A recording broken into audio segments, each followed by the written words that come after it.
Hello everyone. CDP की एक नई वीडियो के साथ हम हाजिर हैं। आइए शुरू करते हैं हम आज की वीडियो। पहला सवाल है हमारा,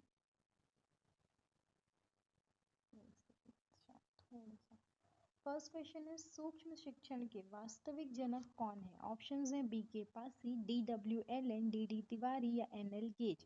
तो सूक्ष्म शिक्षण के वास्तविक जनक है आपके D W Allen.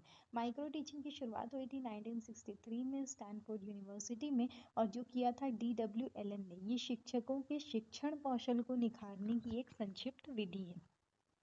Micro teaching के बारे में जानते हैं। डी डी तिवारी, भारत में सबसे पहले 1967 में सूक्ष्म शिक्षण का जो प्रयोग था वो डी डी तिवारी ने सेंट्रल पेडागोजिकल इंस्टीट्यूट इलाहाबाद में किया था। बी के पासी ने भारत में सूक्ष्म शिक्षण के क्षेत्र में महत्वपूर्ण काम किया और शिक्षण कौशल की सूची तैयार की। और सूक्ष्म शिक्षण का चक्र जो भारत में होता है वो होता है 36 मिनट का। तो नेक्स्ट क्वेश्चन की तरफ बढ़ते हैं। किस अधिगम मनोवैज्ञानिक ने बाल विकास में पुरस्कार को महत्व नहीं दिया? हमको ये बताना है। ऑप्शंस है थॉर्नडाइक, स्किनर, पावलोव या गुथरी।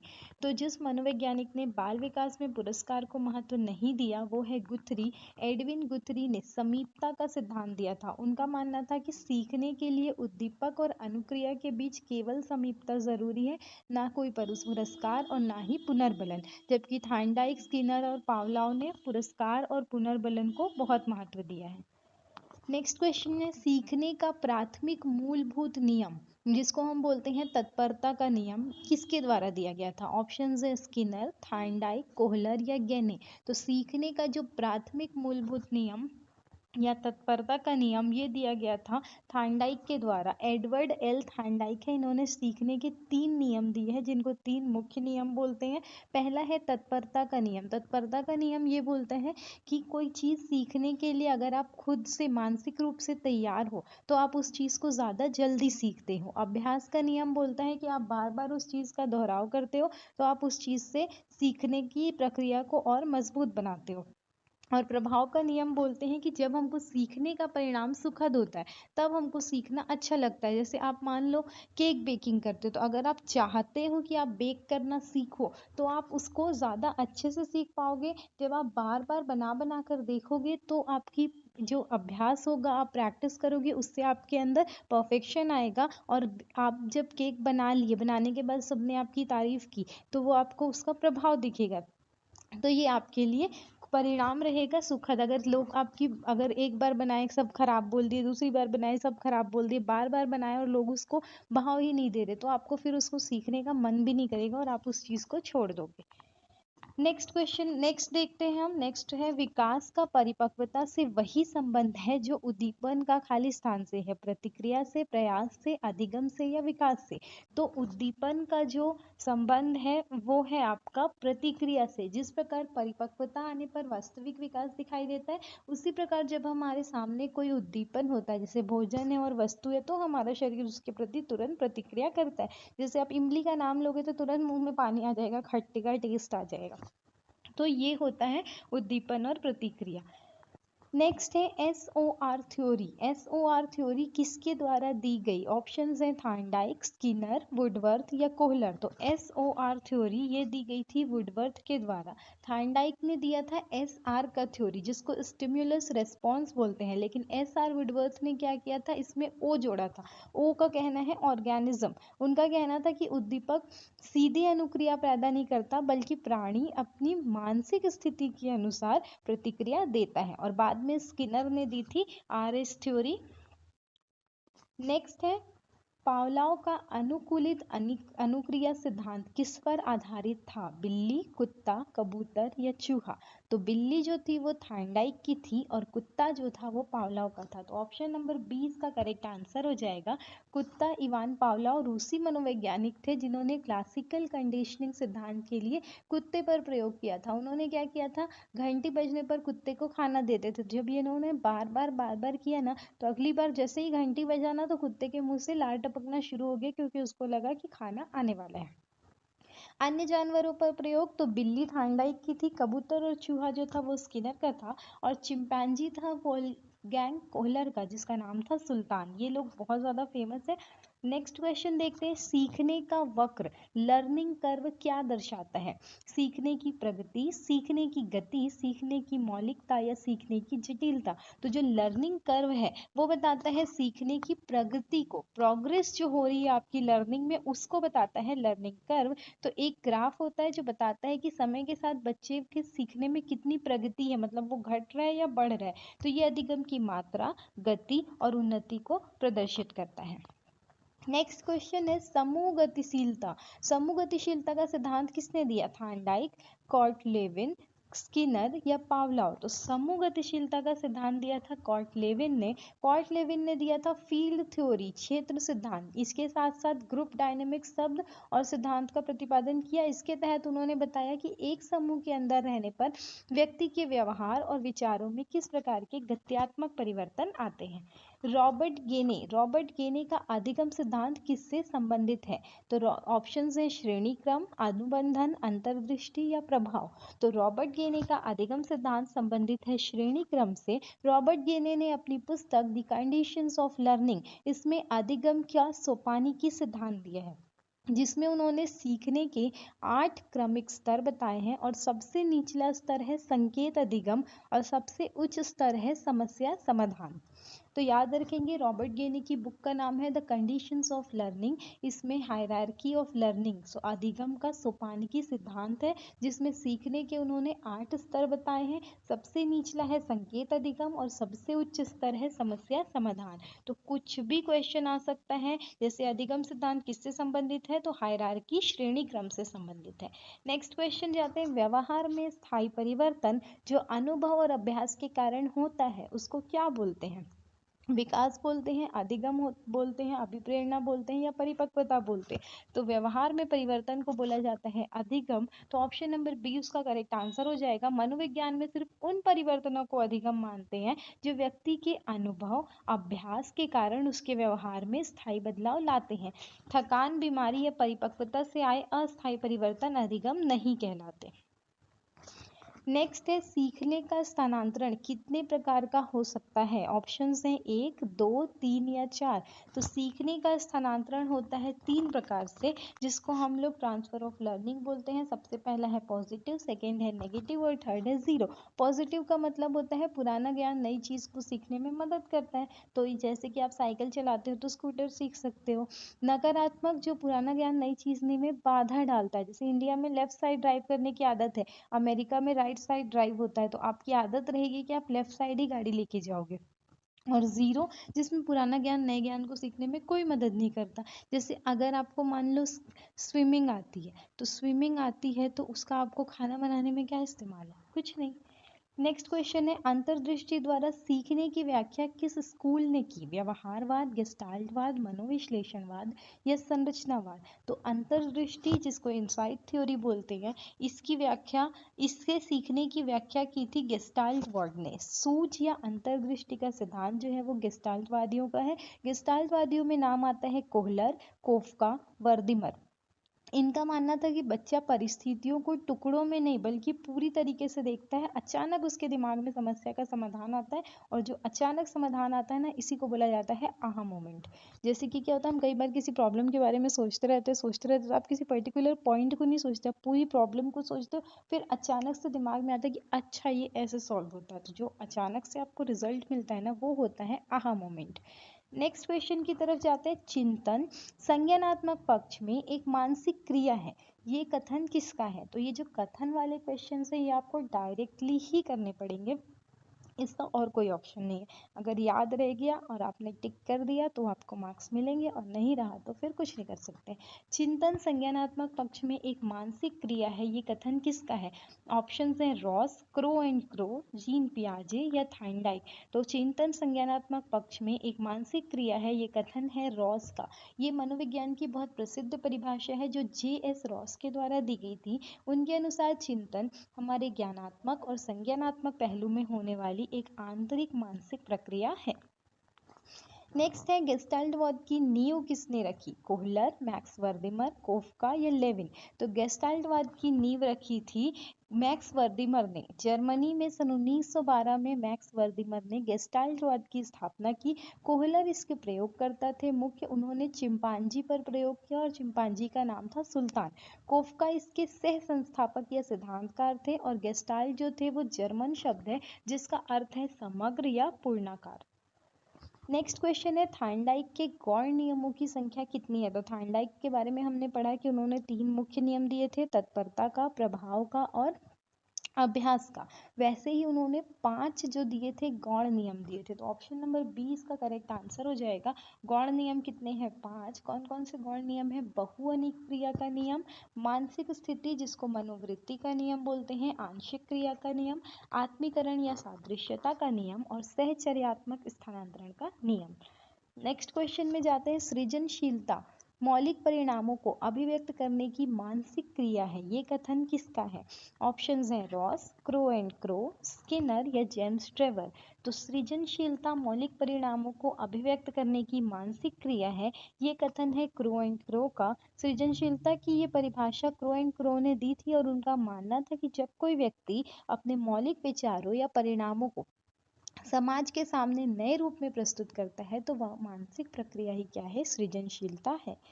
नेक्स्ट है प्रयास और त्रुटि सिद्धांत के प्रतिपादक कौन है? तो ट्रायल एंड एरर मेथड किसने दिया? ऑप्शंस है पावलोव, थार्नडाइक, मैक्ड्यूगल या कोहलर। तो प्रयास और त्रुटि सिद्धांत के जो प्रतिपादक है वो है थार्नडाइक। थार्नडाइक ने प्रयास और भूल त्रुटि सिद्धांत दिया था। बिल्ली पर प्रयोग में उन्होंने दिखाया कि बार बार प्रयास करने पर एरर्स की संख्या कम हो जाती है और अंत में सही अनुक्रिया सीख लेती है। इसी को बोला जाता है एसआर बॉन्ड थ्योरी।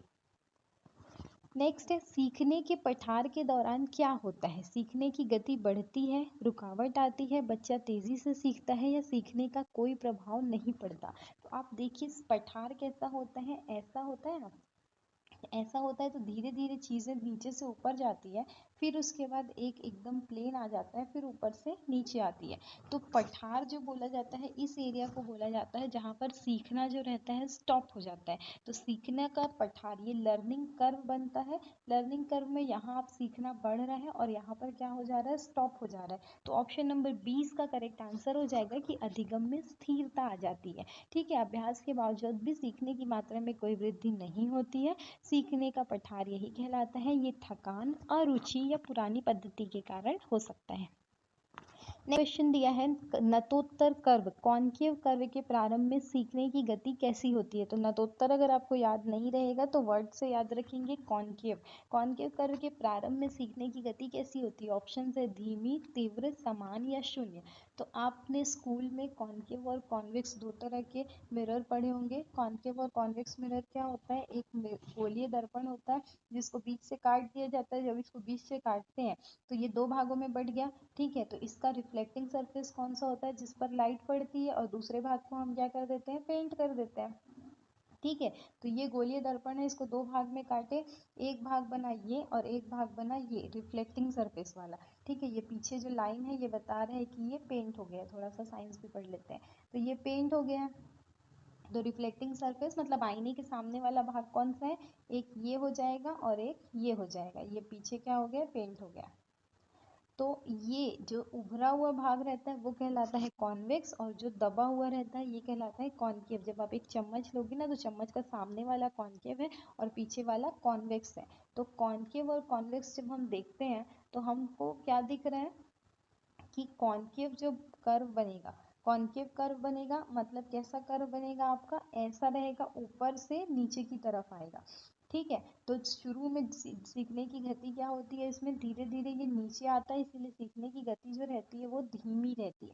तो ऑप्शन नंबर ए इसका करेक्ट आंसर हो जाएगा कि नतोत्तर वक्र के प्रारंभ में सीखने की गति धीमी होती है।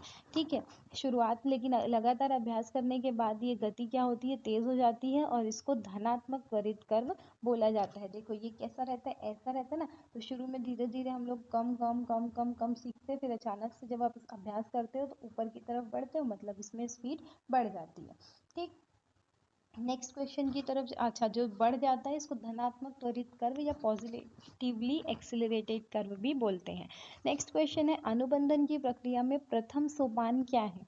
ऑप्शंस हैं उद्दीपन, अनुक्रिया, पुनर्बलन या अंतर्दृष्टि। तो अनुबंधन की प्रक्रिया में जो प्रथम सोपान है वो है उद्दीपन। कंडीशनिंग या अनुबंधन की प्रक्रिया शुरू होने के लिए सबसे पहली शर्त है कि जीव के सामने क्या होना चाहिए? उद्दीपन होना चाहिए, मतलब उसको कोई वहाँ पर मिलना चाहिए जिससे उसको खुशी हो रही हो। उद्दीपन के बिना आपका अनुक्रिया नहीं शुरू होगी। नेक्स्ट क्वेश्चन है मैकडूगल ने कितनी मूल प्रवृत्तियों का प्रतिपादन किया? 10, 12, 14 या 16? तो मैकडूगल का एकदम रट लो कि इन्होंने 14 मूल प्रवृत्तियां दी थी। तो ऑप्शन नंबर सी इसका करेक्ट आंसर हो जाएगा। उन्होंने मनुष्य के व्यवहार को संचालित करने वाली 14 मूल प्रवृत्तियां दी है और हर मूल प्रवृत्ति से जुड़ा एक संवेग भी बताया है। नेक्स्ट क्वेश्चन है सीखना व्यवहार में परिवर्तन है, ये परिभाषा किसकी है? गेट्स की है, थॉर्नडाइक की है, स्किनर की है या वॉटसन की है? तो सीखना व्यवहार में परिवर्तन है, ये परिभाषा है आपकी वॉटसन की। जे.बी. वॉटसन और जे.पी. गिलफोर्ड इन दोनों व्यवहारवाद के जनक है। जे.बी. वॉटसन और मनोवैज्ञानिक है गिलफोर्ड, दोनों ने व्यवहार के कारण जो अधिगम में परिवर्तन को ही अधिगम माना है।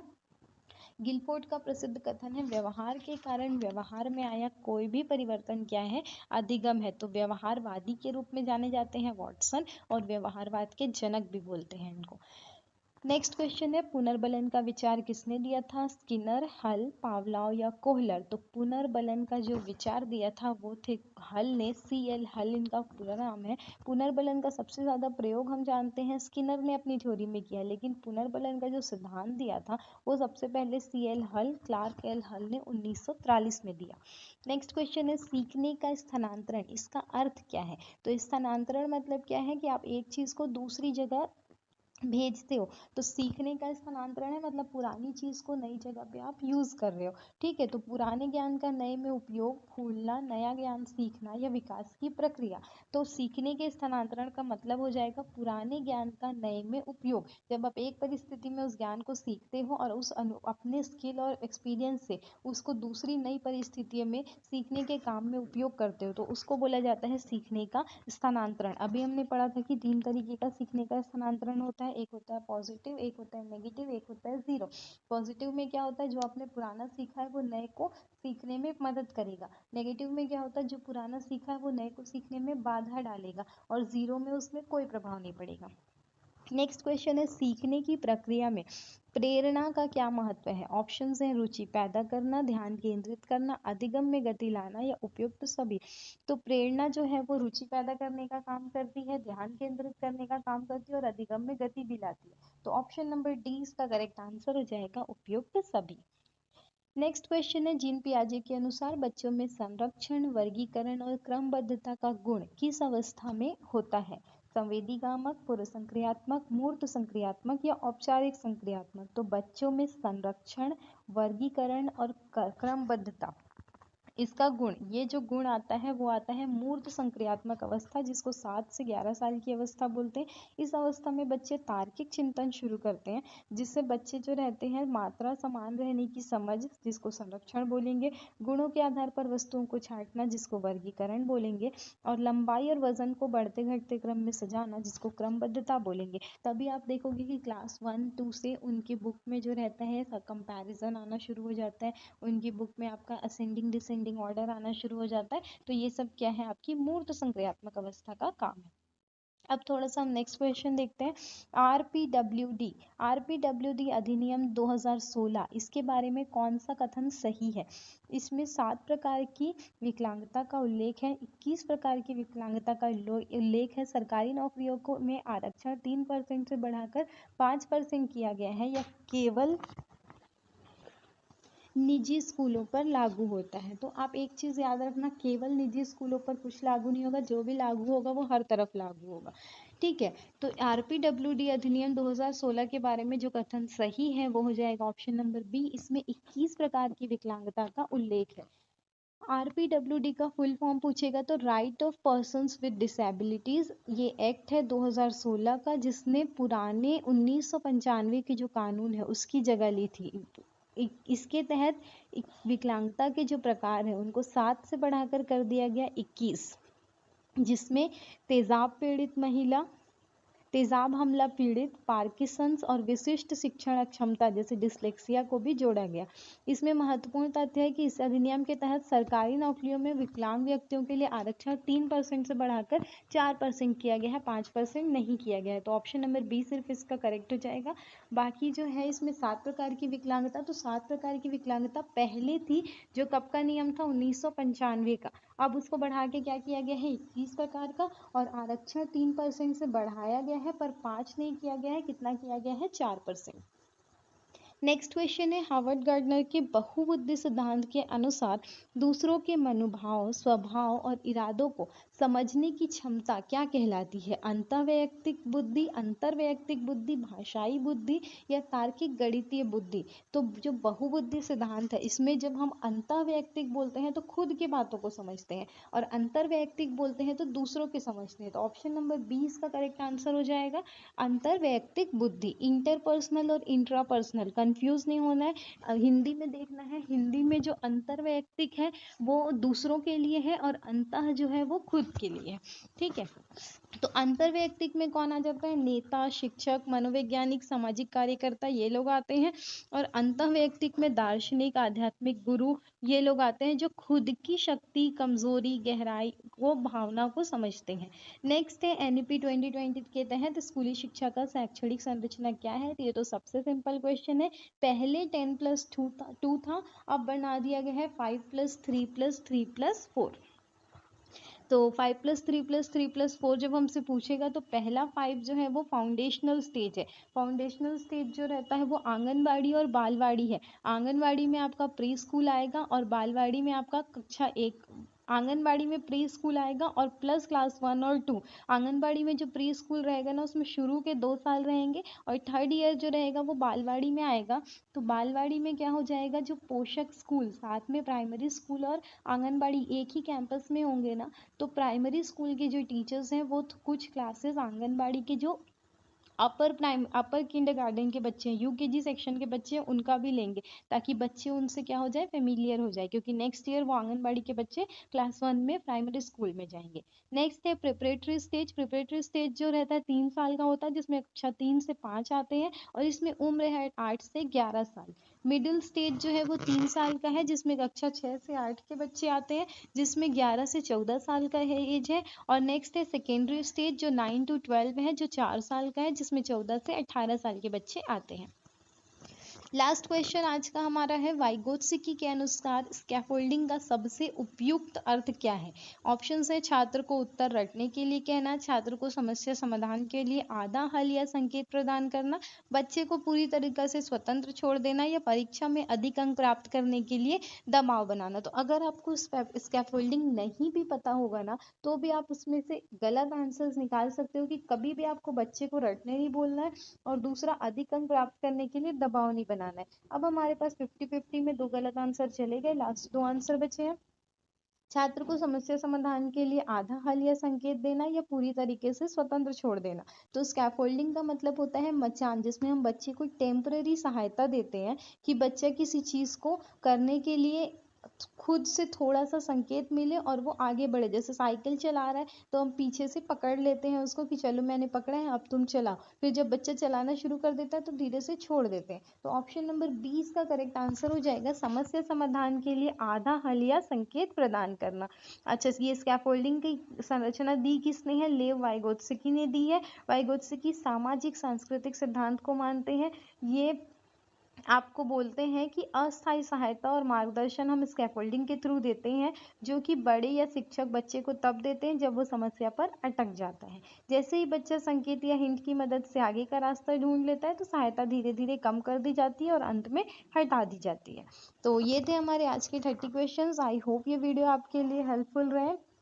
ऐसे ही और वीडियो के लिए आप चैनल की प्लेलिस्ट पर जा कर के देख सकते हैं। आपको हिंदी, इंग्लिश और सीडीपी के क्वेश्चंस आपको प्लेलिस्ट में, अलग अलग प्लेलिस्ट बनी हुई है, वहां से मिल जाएंगे। अगर आपको मेरा वर्क पसंद आता है, you can hit the like button, और if you want to support me, subscribe the channel and share this video with your friends who are also preparing for this exam. Thank you, have a nice day. मिलते हैं next video में।